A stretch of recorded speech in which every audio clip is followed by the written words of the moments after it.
দুনিয়ার যত টপ লেভেলের বেঈমান, দুনিয়ার যত নাস্তিক আর মুরতাদ রামবাম যত ভণ্ড করে এই কোরআনকে নিয়ে ষড়যন্ত্র করবে, মিটিয়ে দেওয়ার জন্য চেষ্টা করবে, আমরা বলবো আল্লাহ যেই ব্যক্তিকে হেফাজত করে, আল্লাহ যেই কিতাবকে হেফাজত করবেন, এই কিতাবকে দুনিয়ার কোন বেঈমান, দুনিয়ার কোন ভণ্ড, দুনিয়ার কোন বেদাতি, দুনিয়ার কোন বাতিল এই কোরআনকে লিখিয়ে দিতে পারবে না, পারবে না, পারবে না। ঠিক জোরে বলেন, কেমন করে করবে কোরআন ধ্বংস আগুনেরও তেজ, সারা দিচ্ছে ভরা লক্ষ কোটি কোরআনে হাফেজ, তারা আবার ছাপিয়ে আসমান গ্রহিত বাঁচাবে ইসলামের মান, তবে বিশ্ব থেকে হারাবে না পবিত্র কোরআন, তবে বিশ্ব থেকে হারাবে না পবিত্র কোরআন।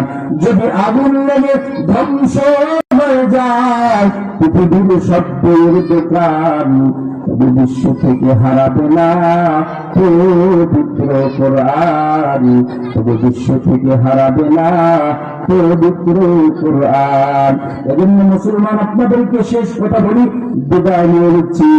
আজকের এখানে বাইতুর রসুল মাদ্রাসা প্রতিষ্ঠা হয়েছে, মাওলানা মুফতি আল আমিন সাহেব প্রতিষ্ঠা করেছেন। এখানে তো আমি বলেন ছাত্ররা মা বাবাকে রাইখা ছোট ছোট সন্তানরা লেখাপড়া করে, গভীর রাতে সন্তানগুলোকে কোরআন তেলাওয়াত করে।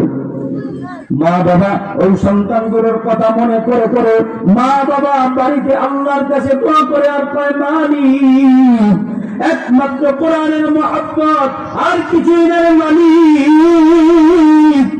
দুনিয়ার সব কিছু মায়া মহব্বত ত্যাগ করে ছোট সন্তানকে তোমার দিনের জন্য মাদ্রাসায় লেখাপড়া করার জন্য পাঠাই না, তুমি আমার সন্তানকে হক্কানে আলেম বানাও। মায়ে যখন দোয়া করে দেয়, মায়ের দোয়াটা আল্লাহর কাছে কবুল হয়ে যায়, ঠিক কিনা বলেন? মায়ে যখন দোয়া করে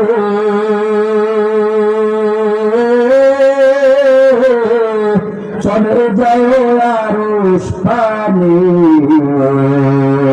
সাথে সাথে কবুল হয় ফল দেখিতে পাও, বিপদে পড়বে না তুমি যখন যেখানে যাও।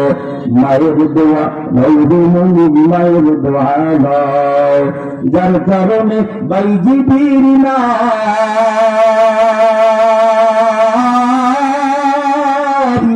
ছড়িয়েছে বিশ্ব ভূজন।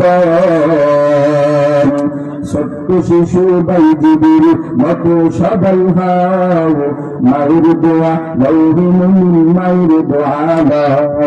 বিপদে পড়বে না তুমি যখন যেখানে যাও, মায়ের দোয়া লৌহি